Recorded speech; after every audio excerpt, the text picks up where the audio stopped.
All right, so let's get started while people go ahead and put in their introductions in the chat. Welcome to our panel and discussion of the intersection of policy and domestic violence, hosted by the COVID-19 Task Force on Domestic Violence. This is the 7th in our seminar series focused on educating and discussing domestic violence during this time. We're so thankful that you've tuned in, and we see that there's introductions coming in, so feel free again to put in your name, your pronouns, and where you're watching this seminar from. So I'll go ahead and kick off introductions. My name is Catherine, and I take the pronoun she, her, hers. I graduated from Harvard with a degree in psychology and educational studies, and I'm currently calling in from Pittsburgh. I taught English this past year in Taiwan on a Fulbright scholarship, and I'll be teaching in Boston next year, starting my degree at the Harvard Graduate School of Education. Hey everyone, my name is Shruti and I take the She series. I'm calling in from my hometown of Cedar Rapids, Iowa. I just graduated from Harvard College last month, where I studied government with a minor in educational studies. And I currently lead the policy and advocacy team of the COVID-19 Task Force on Domestic Violence. And this fall, I'll be pursuing my master's in public policy at Oxford. So Shruti and I are really excited to be helping moderate this seminar today. We're part of the COVID-19 Task Force on Domestic Violence. Our goals are threefold: investigation of data on DV, education of the public on this issue and how to get involved, and advocacy on behalf of survivors.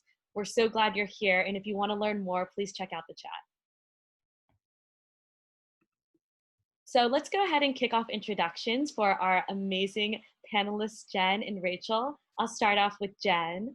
Jen Zhu is head of strategy and operations at the philanthropic tech startup Humanitas, which harmonizes sharing of power and resources among nonprofits, donors, organizers, and civilians through the phone app Dandy.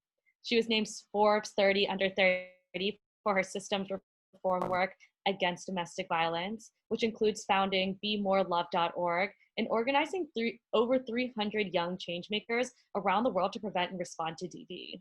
Previously, she advised on federal and state domestic policy and advocacy for Futures Without Violence, led policy and budget at the White House, and served in the United Nations in East Africa, where she worked to reach the UN Millennium Development Goals and address gender-based violence for the UN Refugee Agency.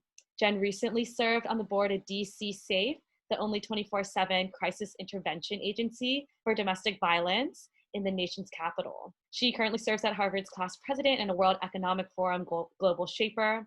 And while she was the third all-female student body presidential team in Harvard's history, she advocated for sexual assault policy reform and increased gender parity on the Undergraduate Council from 23% to 49% in 2.5 years. So happy to have you here, Jen.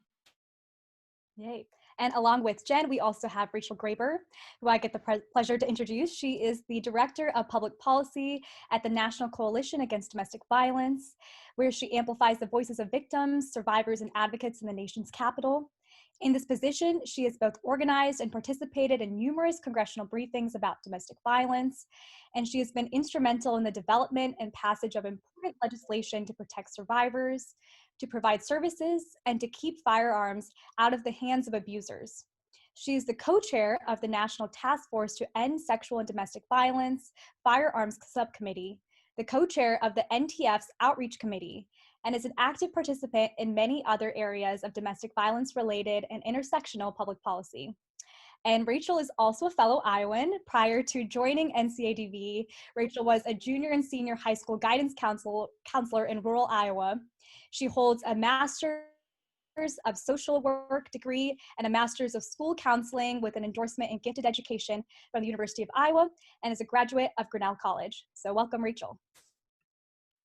As you can see, we're in great hands. And so we're going to start off this discussion asking a few questions, and then we're going to open up to audience questions as well. So if you have any at any time, feel free to raise your hand or type in the chat. So let's kick it off. Jen and Rachel, as individuals who've worked extensively in the space of domestic violence policy, can you both share with us just an overview of the major advancements at the federal level in acknowledging and providing protections, resources, and services for survivors? Yeah, I can, so Rachel and I actually work together on the National Task Force to End Sexual and Domestic Violence, and Rachel's incredible and such a hard worker. So I will let her talk about VAWA and VOCA, because she's been really leading the charge on that. I'll quickly go over a few other things as well. And of course, if anybody has any questions, please feel free to put it in the chat, and I'm like happy to go into more detail later, but we know we have a lot to cover. So in terms of major advancements at the federal level in acknowledging and providing protections, resources, and services for survivors, there are a few key pieces of legislation. First is the Violence Against Women Act, which Rachel can go into later. The Victims of Crime Act, VOCA, FIPSA, the Family Violence Prevention and Services Act, which I'll go into more detail. And then there's various other piecemeal solutions on from the federal government, and then just also on the national level from advocates and amazing activists. So for FIPSA, the Family Violence Prevention and Services Act, that is one of the first and one of the biggest sources of domestic violence services funding. So if you think about funding for shelters, any other kind of services related to domestic violence, FIPSA is sort of the little sister, the lesser known one compared to VAWA, but it does have a lot of important protections, resources, and services. And in general, if you all are curious about learning about legislation, I really recommend that you go to CRS, the Congressional Research Services. So as somebody who used to work as a professional staffer on Ways and Means, you know, we even went to CRS for great summaries on these legislation. So I won't go into all the details right now. For safety, this is a big thing that's been happening, tech safety, especially as a lot of things have moved online because of the pandemic and quarantine orders. So I just wanted to highlight a few amazing resources from our colleagues. So Adam Dodge works at End Tech Abuse Project, so that's endtab.org, and he does a lot of work even before the pandemic on combating domestic violence and abuse online. There's also the National Network to End Domestic Violence, the NNEDV, which has the Safety Net Project. And Ashri is putting in these resources and links in the chat as I speak, so thank you so much for that. So those are great resources. Unfortunately, so I'm not only a survivor of domestic violence and sexual assault and stalking harassment on a physical basis, but also online. So doxing is common, even for advocates and people who aren't survivors. Unfortunately, I think young people and young women of color in general, once you challenge like existing power structures and people's privilege, sometimes online trolls come for you. So doxing is a term to be aware of, DOXING, where basically they just try to like find your information online. So I would also recommend the website confidently.com. It is not something from the federal government. It's from just great civilians who saw a need and they're working on it. But basically you pay $10 a month to scrape all your data from the internet. So there's a lot of there's 60 plus shadowy data brokers that scrape your public domain data from like voter registration and like other information. So if you Google yourself an address, your legal name and address, you can actually see the kind of stuff that people can easily find out about you online. So that is a great service. And then I will end my part of the answer to this question by just talking quickly about restorative justice, transformative justice, and decarceral, feminist, intersectional solutions to domestic violence on a federal level. So unfortunately, there's a lot of resistance from the Republican-controlled Senate and the White House, and even just moderate, conservative, slightly progressive members of Congress in terms of how do we truly produce anti-violence solutions, especially as, right now we're seeing a lot of continued systemic oppression and police brutality. And I think one excuse that I've been seeing over and over in my circles and on the internet is like, oh, well, like if we cut down on police, what about domestic violence survivors? And what about like, who will catch the rapists? And so it's like survivors are sort of being used as a shield to prevent conversation on this important topic. But if you look up restorative justice, transformative justice, Sujata Baliga has been doing amazing work on that. She was named a MacArthur Genius Grant awardee.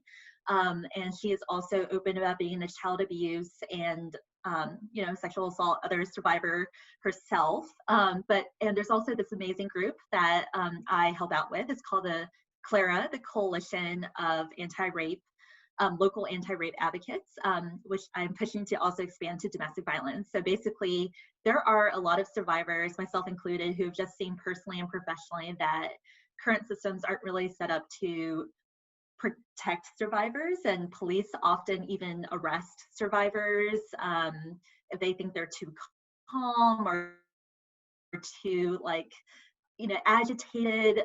So there are some problems, and we believe in like true anti-violence in various meanings of the word. So I'll pause there and just let Rachel go into detail about VAWA, VOCA, and like anything else that's prominent on the federal level. Thanks, Jen. And before I get started, I just want to say how wonderful it is to be here with you guys. And it's so great that you guys are taking this on. And also how wonderful it is to work with Jen. I'm going to miss her so much when she leaves, but she's one of those people who just jumps right in and does stuff and doesn't just, sit back and watch other people and wait for other people to do tasks, right? Which I think we're not going to save the world if we don't have leaders like Jen. So I'm going to talk just really little bit about VAWA and VOCA. As Jen mentioned, I think VAWA is probably the highest profile of all of the kind of DVSA violence against women space. I do want to say really quickly though, before we continue, it's called the Violence Against Women Act.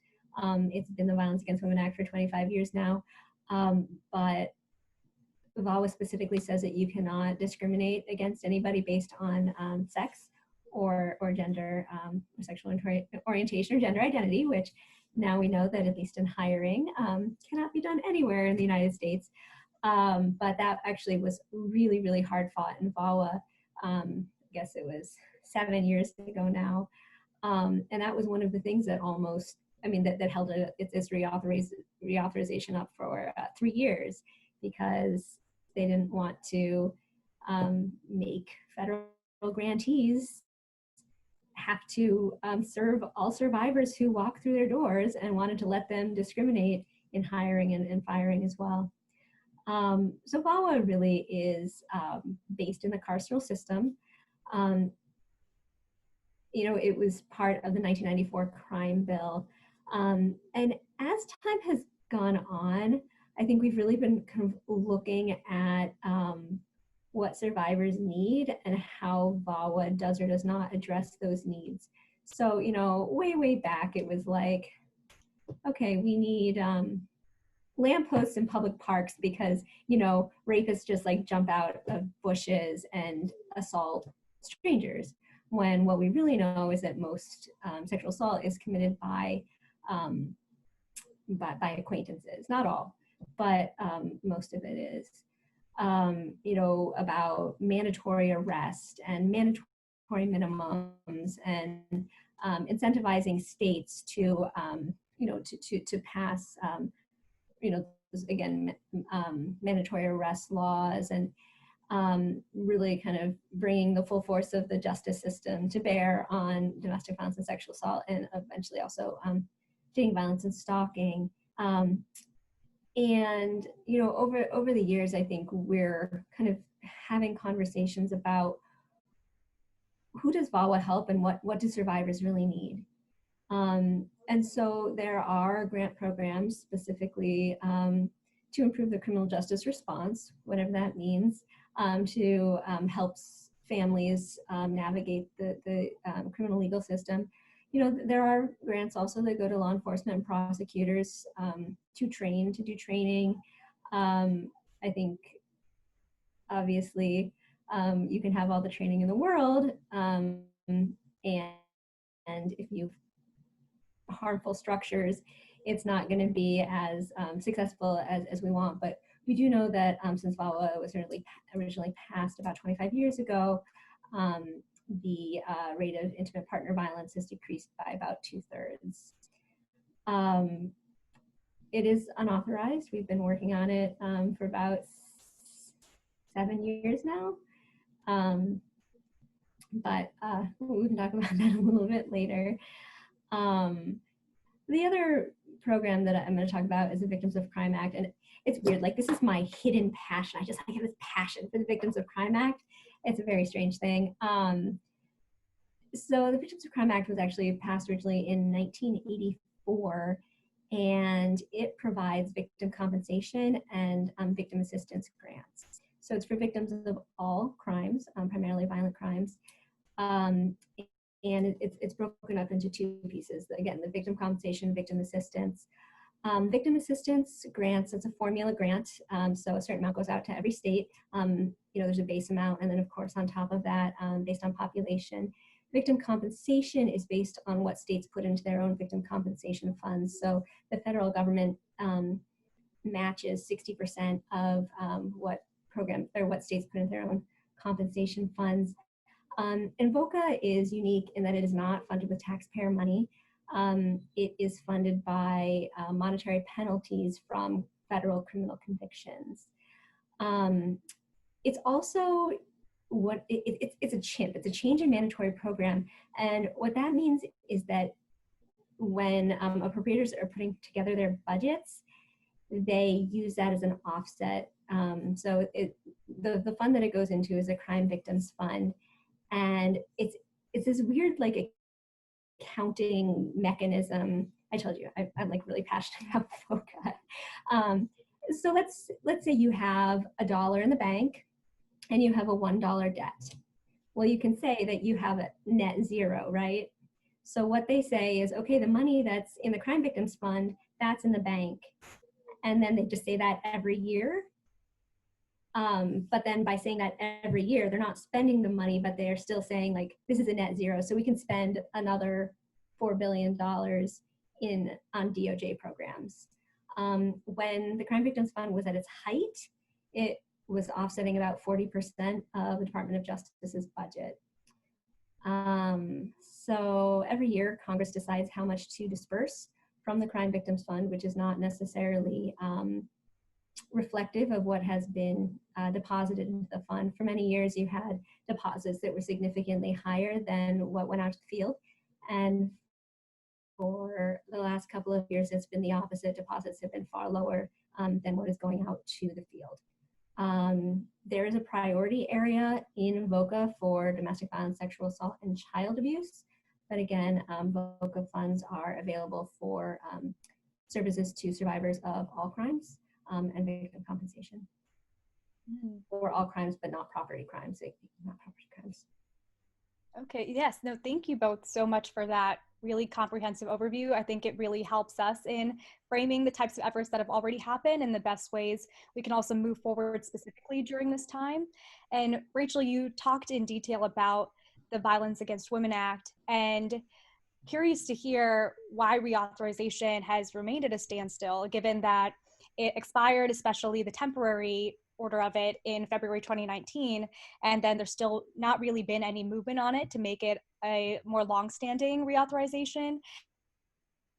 So if you have any insights into why that might be the case or ways to work around it, that would be really interesting to hear for all of us. And we would also love to hear if there are specific provisions within the Violence Against Women Act that might be timely in shaping the coronavirus response for survivors of domestic violence.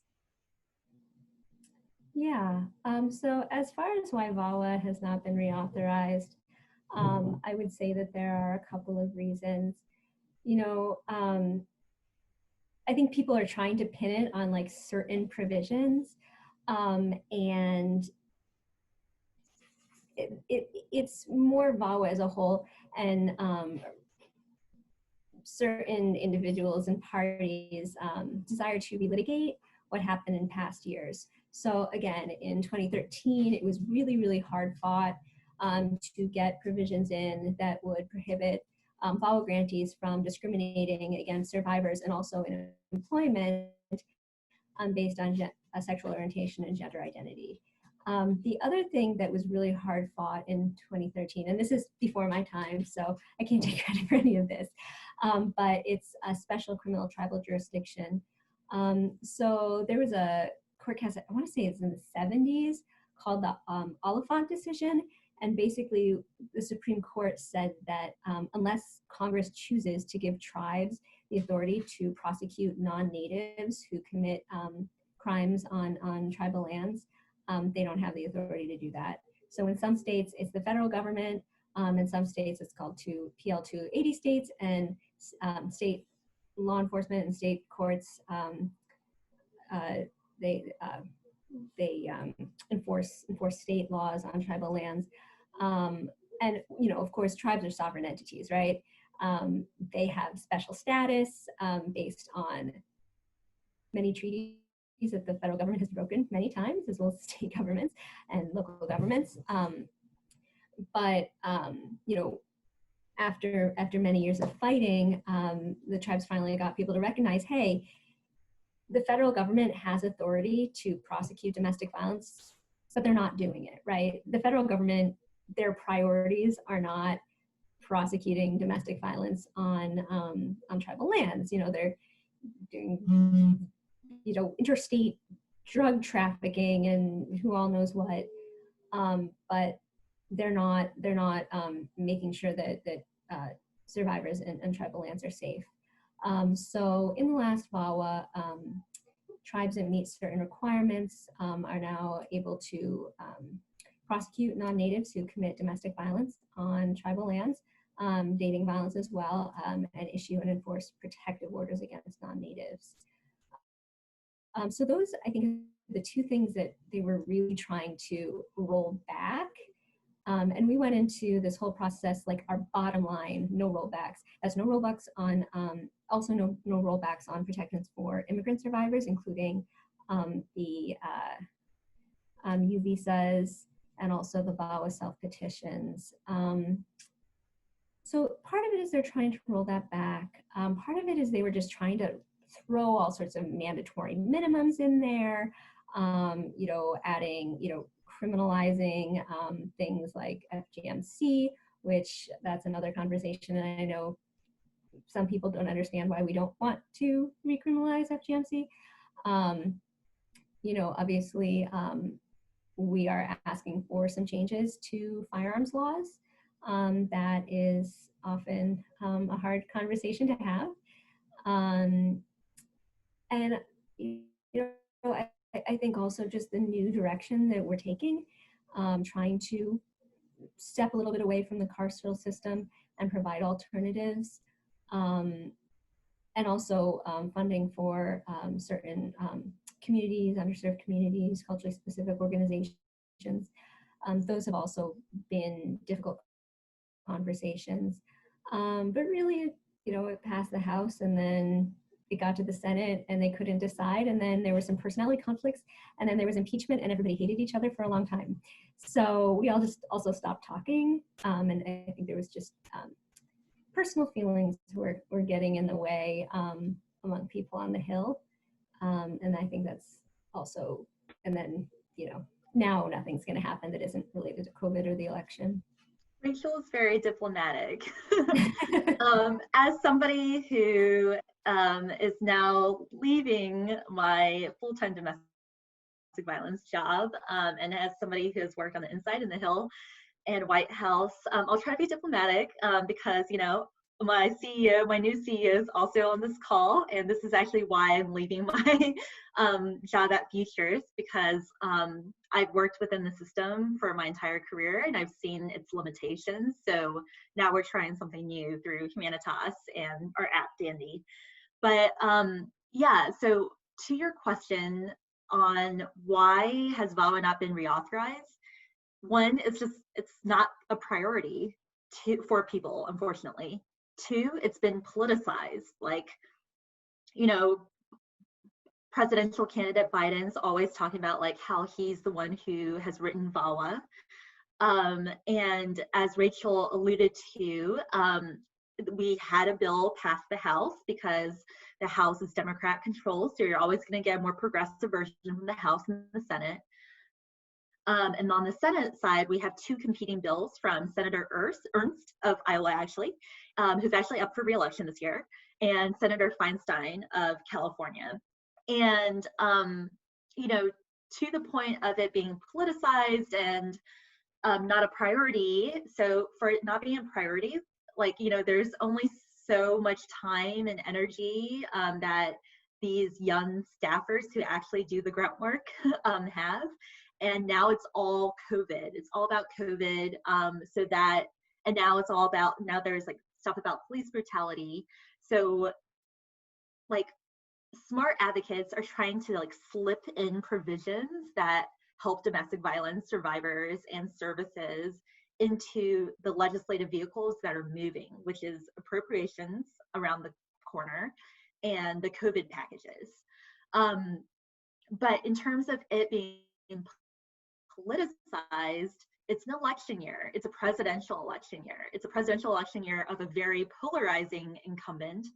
And my personal opinion, not affiliated with any previous or current workplace, is that both Democrats and Republicans don't, and really just whoever, they don't want to give anybody else a win. And that is hurting domestic violence survivors, like the ego and just getting credit. And VAWA is just not a priority right now because people can say, oh, well, we funded VAWA through the rest of the fiscal year.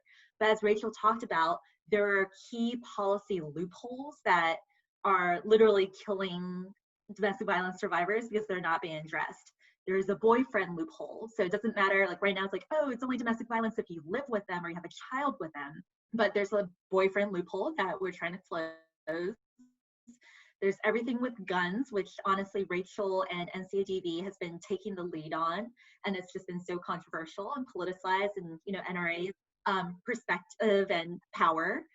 There's coercing testimony. So like right now, and there's a good example in New Orleans, and this is also why I need to protect my safety online, because I just like will name problematic incidents. But right now prosecutors can like basically serve material witness warrants to force survivors to testify and be in the same room as their like violent abusers that threaten their lives. And then so there are problematic issues going across the board, and we're trying to be like, hey, like let's not politicize this, like you know, don't you care about families and domestic violence survivors? And but it is problematic given the politics of our time.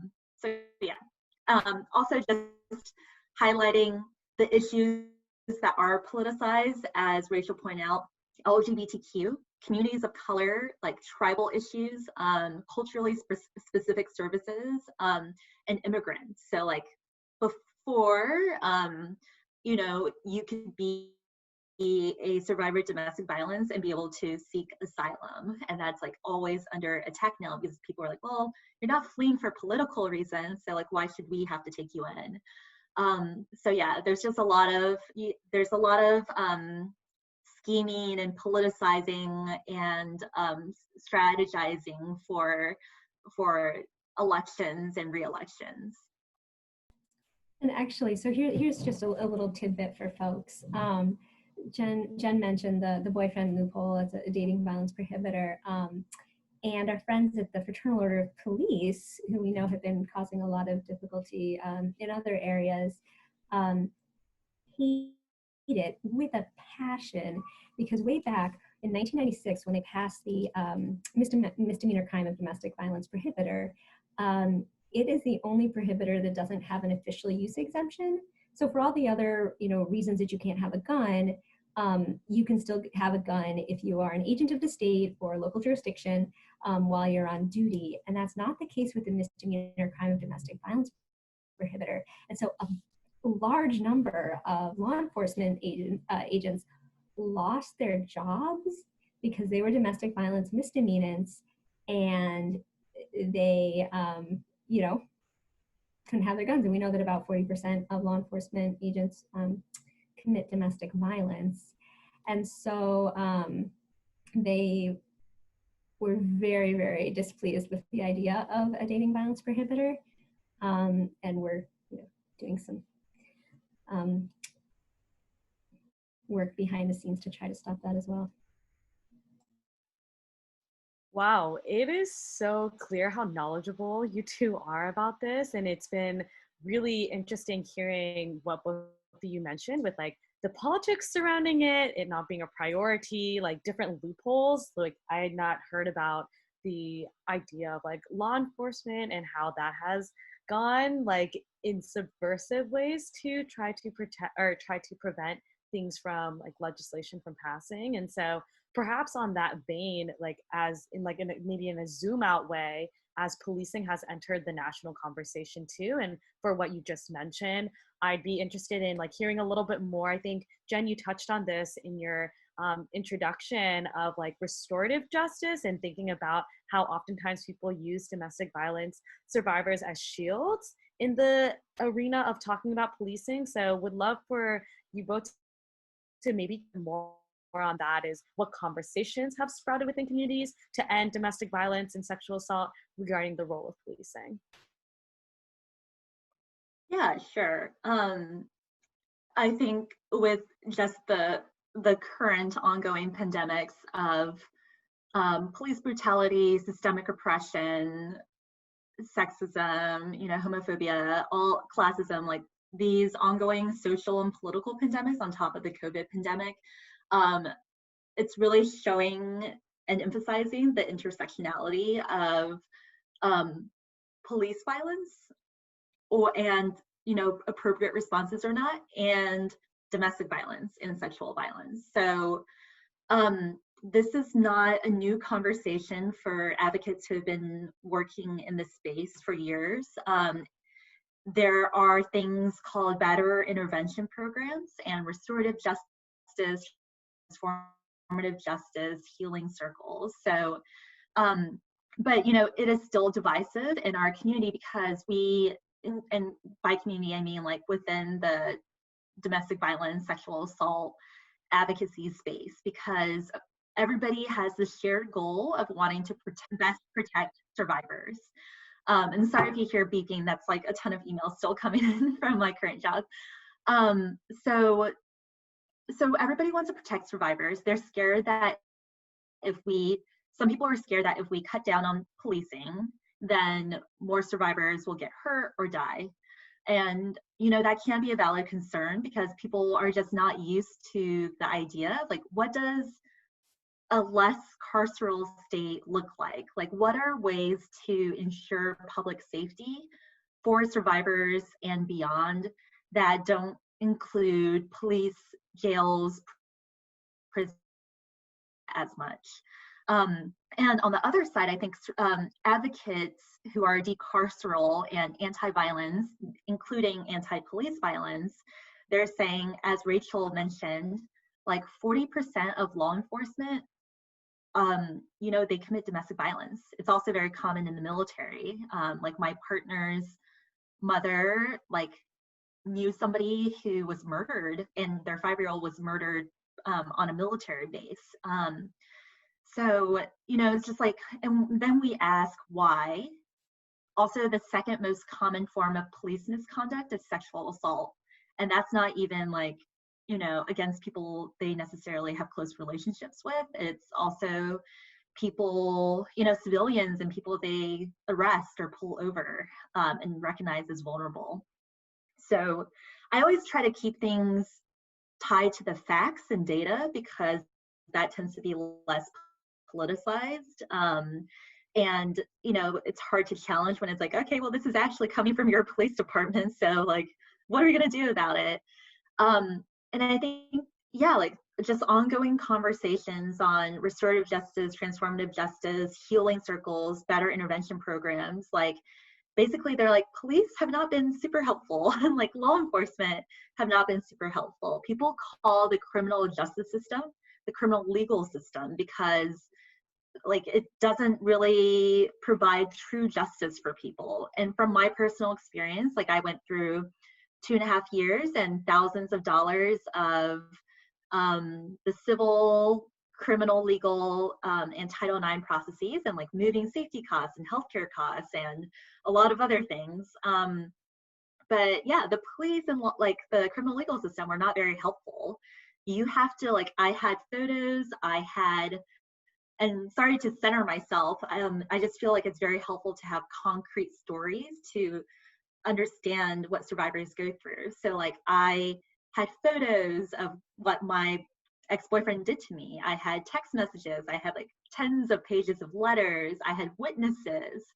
And I still got my restraining order denied because judges are also biased based on their own experiences and their connections. So the judge I happened to have the first time, he was notorious for being bad about domestic violence, and he was a criminal defense attorney and was buddy-buddy with like my ex's lawyers. So yeah, and then I, appealed it, and I got a woman who very much understood the complicated dynamics of domestic violence, and she granted a creative solution.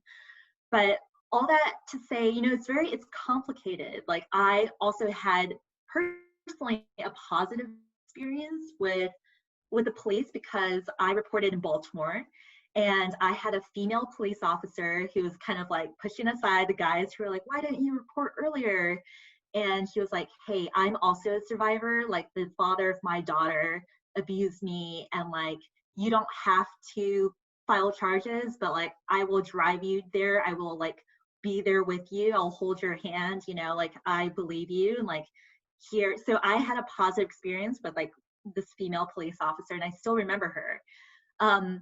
I've also observed a lot of problematic police interactions because I was on the board of a organization that really partners with police officers. So they do ride-alongs, and advocates ride along with the police officers as they respond to domestic violence and other calls. So, I saw a lot of really chaotic stuff that was not related to domestic violence, like shootings and other like drug overdoses, because I was just stuck in the police car for 8 hours. But then I also just like, I just was listening to how they talked about the survivors and the incidents. And, there are some police officers that like, they get the training, they understand it, they're more sympathetic, they know somebody who's been affected. But then these two police officers I was riding along with, they're like, oh my God, like she's wasting our time. Like this woman, she's like, she called us and then she was so calm. She said, there's no problem. Like, why is she wasting our time? We should arrest her.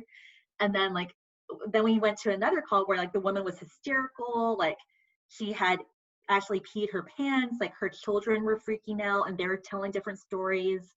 And the police officers were like, oh my God, like, like this person's like crazy. Like, why should we believe her? And then there's another woman who called a police officer, and she was so angry and upset at her abuser, just like, leave me alone. Like, get away from me. Don't come back here. But because she was so agitated and the police officers were trying to calm her down, then they like thought she was not being respectful enough or cooperative enough. And in DC they have a mandatory arrest law, so if they deem it domestic violence, somebody has to get arrested. So that often means that the survivor or the person who called gets arrested. So those are just a couple of real life examples of how the narrative of policing keeping survivors safe is very complicated. And I just encourage everybody to just Google restorative justice, transformative justice.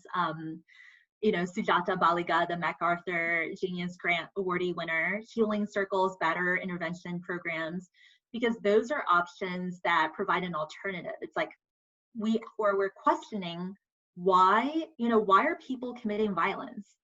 Like, and then these solutions are doing things like providing therapy, like providing emotional management and coping skills, providing conflict resolution skills, healing circles and batterer intervention programs, and restorative justice, transformative justice, RJ, TJ.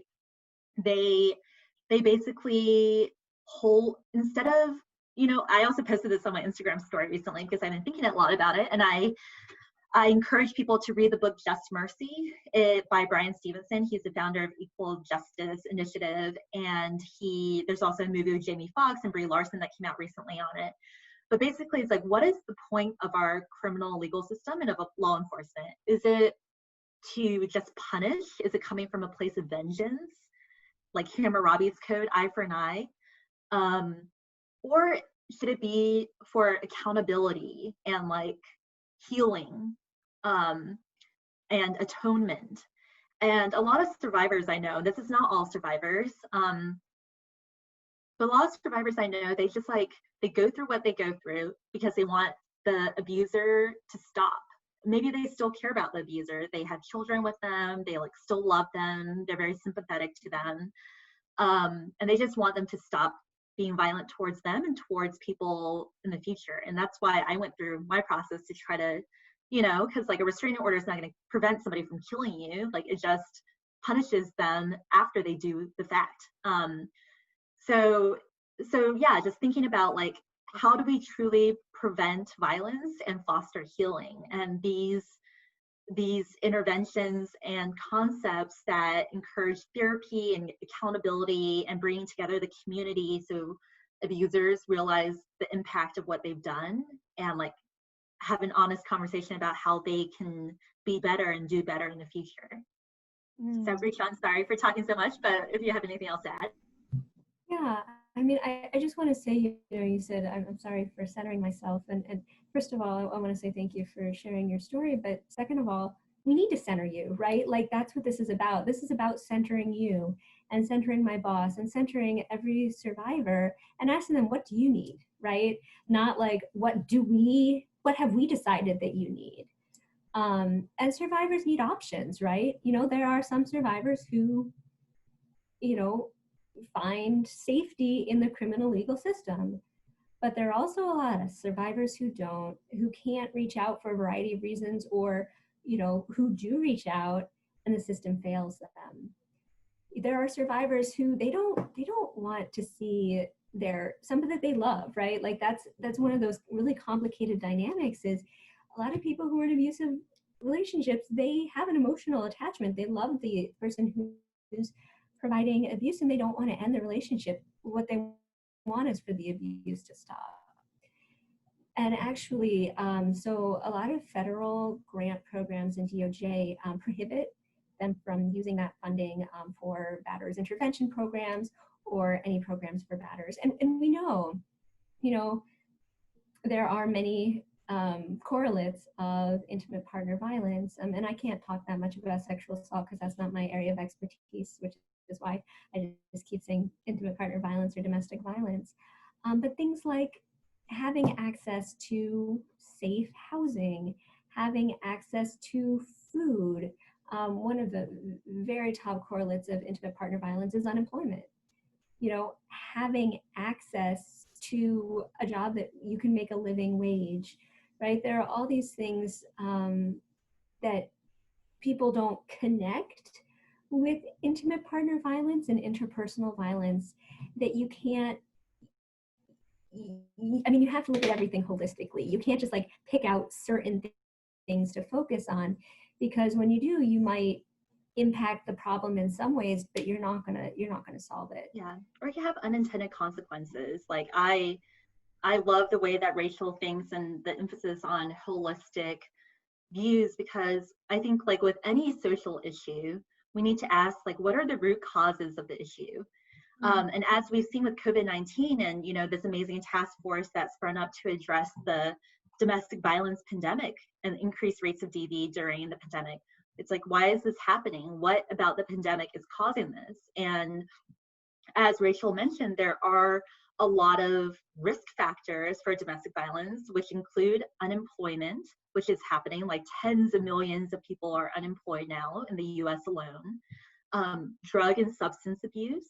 My friend, my co-organizer in India, on domestic violence, she told me that so they actually banned alcohol in India at first during the pandemic and quarantine. And then as soon as they allowed it again, domestic violence shot through the roof.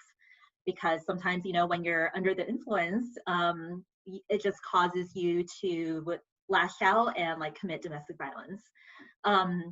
Yeah, just financial stresses and like stresses of power, like where you feel like, oh, I can't provide, my self-worth is diminished, and some people don't know how to deal with that in a healthy way. So sorry, my boyfriend is coming in. He's been working very hard on but yeah, so this is what happens when you're also stuck in quarantine. Small space, so no worries. But yeah, I feel like it's just very important to realize like why, to really ask, why are people committing violence and why are they committing especially now? And then that very much ties into your question of, what is the role of police in like public safety for survivors and otherwise, if it's because people committing crimes because they don't have jobs, so they're so desperate, and are they committing crimes because, they've been incarcerated and aren't able to find a job or aren't even able to vote? Why are people doing this? So that's just something to keep in mind. And as Rachel, and I'll just end on this, as Rachel mentioned, there are plenty of communities who don't trust the police. And I think there just needs to be a lot of empathy and social change movements. So like, imagine if you were Black, or if your loved ones were Black, and you're a victim of domestic violence, or your sister or your brother or your neighbor.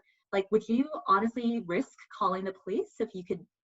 Innocent people even might be killed in the crossfire if something goes badly. Imagine if you were undocumented, or if you're just like a Latino, Latinx, and imagine what you're potentially risking your community and your neighbors and your family members to if you call the police. Like, LA Times has a great piece about how just in the Latinx community, calls for help for domestic violence have gone down drastically during the Trump administration. And it's not because domestic violence magically disappeared, it's because they're afraid of seeking help. And it's a class issue too, it's an LGBTQ issue. Like, if you don't have the privilege of having the police and system support you and truly protect you, like, it's just going to be more traumatizing. So like, for a class issue, as an example, when I had to go to the court maybe 10 times, at least 10 times during the workday when courts are open, and I was lucky to have a car, I was lucky to have a job I could take off of. But what about people who are working minimum wage and they're literally picking between like their livelihood and their life if they're in a domestic violence situation? So those are just all things to like be aware of and to think about. Yeah, Jen, no, thank you so much for being really open in sharing your personal experience. I think exactly what Rachel and you both said, like centering individual voices is extremely critical in this topic especially. And Jen, from what you're describing is just really apparent in all the ways that this issue truly spans and poses challenges for people to really seek the support that they deserve.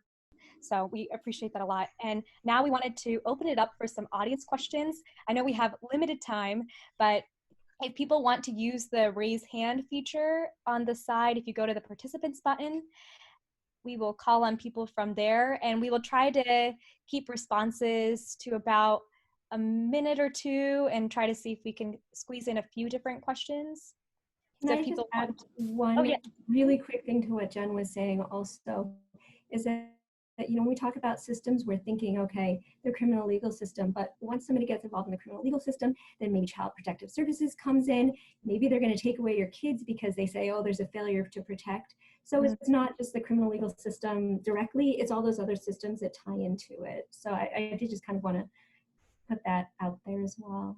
Thank you for highlighting that, Rachel. I know there's so many ways that we need to think about this issue, so all that you've provided is so valuable to us. And people can also type questions in the chat box if you have any. Until then, something that I was curious about is in your roles, obviously in these large national organizations, how do you all really focus on coalition building and ensure that you're able to bring together these diverse forces and present arguments that are really going to be compelling on both sides of the aisle to create that form of bipartisan alignment on some of these really sticky issues that have had very little movement? We want to answer just in about a minute or two from.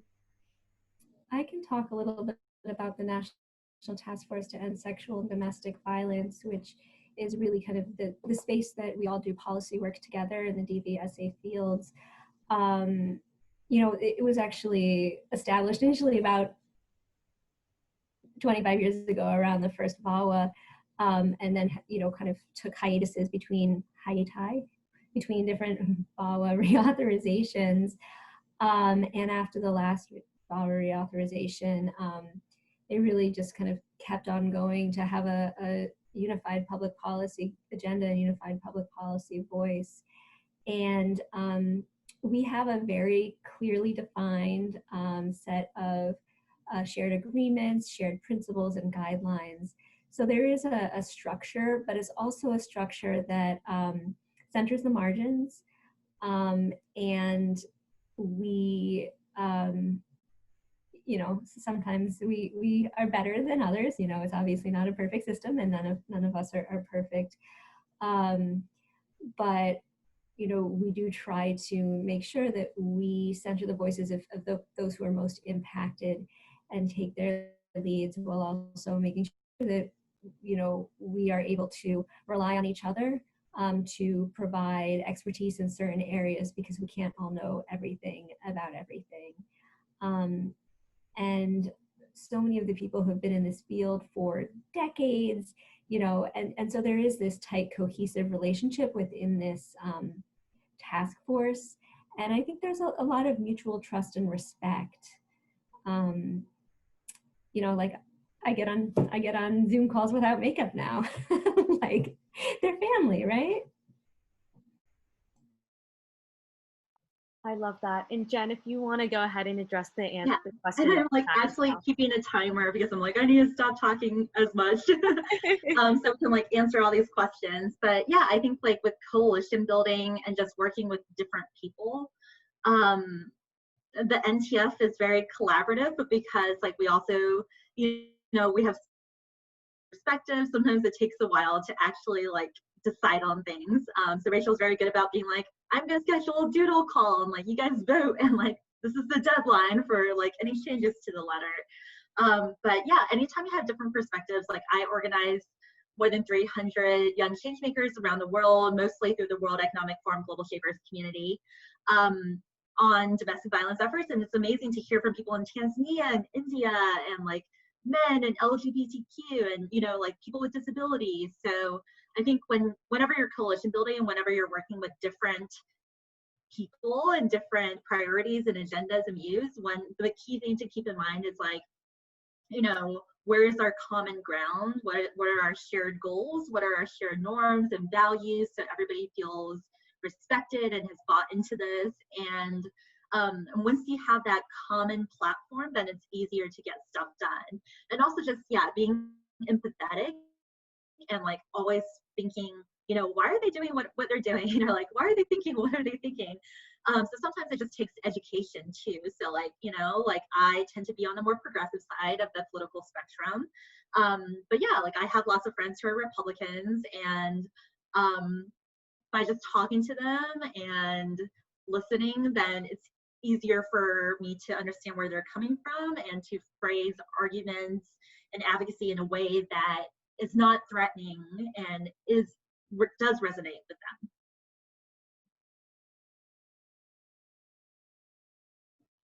Awesome. And if we see some more questions in the chat, so we might try to squeeze in a couple if people can stay an additional 5 minutes or so. This is really awesome conversation, so we'd love to keep it going for a little bit longer. So a question from Chad, are there any particular efforts to reduce abusers' access to guns that can support or donate to that either of you know of? This seems like a really critical and tangible step towards protecting survivors. Well, I can tell you plenty about that.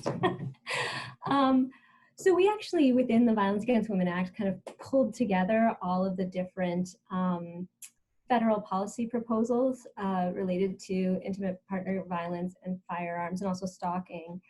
But a lot of them are also in standalone bills, and it's terrible that I don't even know the names anymore of these standalone bills. But in the House, there's a bill by Representative Dingell.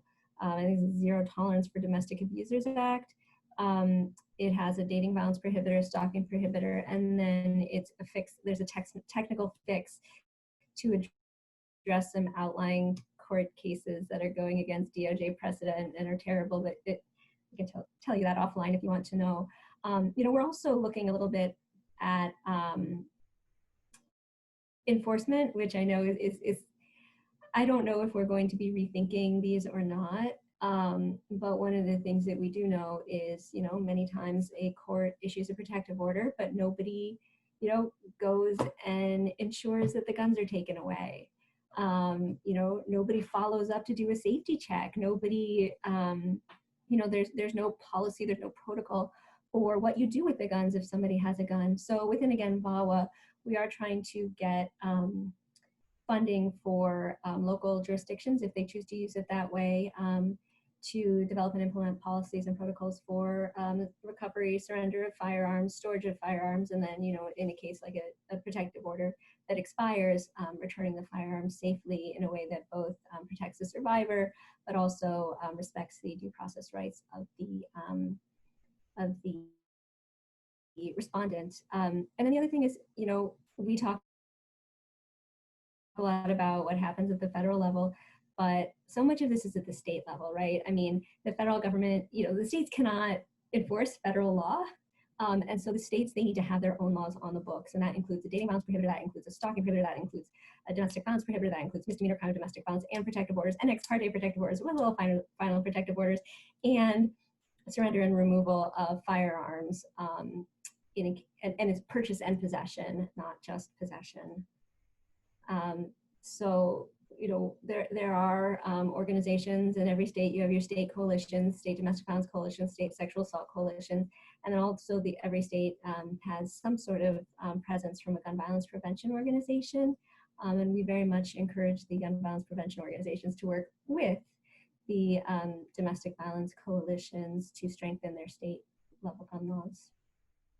Yeah, agree with Rachel's truly the expert on all this, and I put some things in the chat for to just cut down on time talking, and then also so it might be easier for people who are who may have access issues with just pure auditory things. So I'll just quickly summarize, like, it's really hard to get things through in general through Congress during an election year, especially a very polarized Congress, and with the COVID pandemic and economic recession happening. So really encourage local and state advocacy, especially on the city level.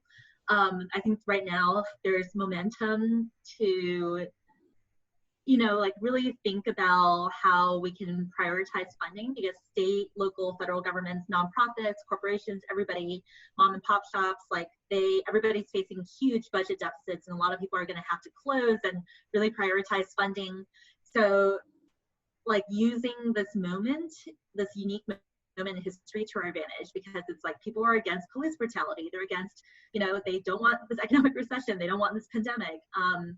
They're tired of politicians and the status quo.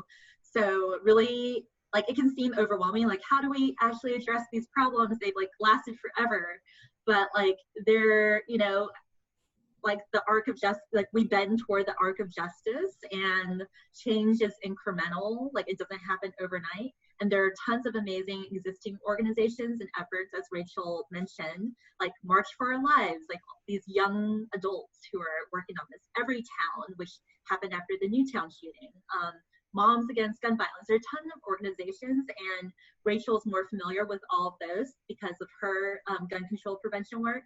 but you don't have to, like, it's not so overwhelming. Like, you can easily reach out to these organizations and Google and find out about the news, like who's talking about it in the news, and reach out to them and be like, how can I volunteer? How can I help? Or, you know, like, can I like just donate to them? Although better if you donate to us, but and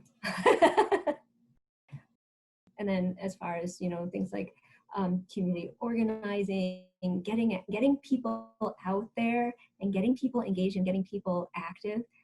March for Our Lives, a brilliant organization. They're doing so much amazing work.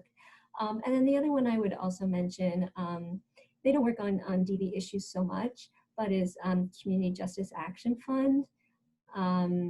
They focus on alternative interventions. A lot of their work is violence interruption, but they do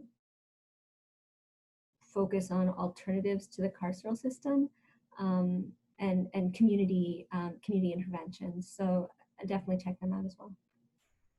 Thank you both so much. I think we could honestly spend so long talking about this, and it's just so clear how knowledgeable, and thank you both for dedicating your like careers to this work. It's really inspiring.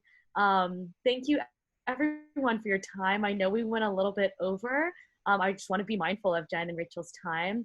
We are going to send out an email with all of the resources that were put into the chat box, because I know there was a lot of things talked about, and I know that people also had other questions. So we'll send those over to you too, Rachel and Jen, just so we're being mindful of time. But thank you everyone for coming to our seminar talking about these really important issues. And I know if you are interested in learning more about what the task force is doing, what Rachel and Jen are doing, we'll also send out more links in the chat too. And so thank you for spending your time on. Yeah. Thank you guys for having us. Of course. Thank you for all the work you're doing. And bye, Jen. I'm so sad. I'll email you. We'll still be in touch. I can still help out with a Google folder tutorial for everybody. Oh, are you? Oh, I'll email you. Okay. All right. Thanks, everyone. Thank you so much. Bye.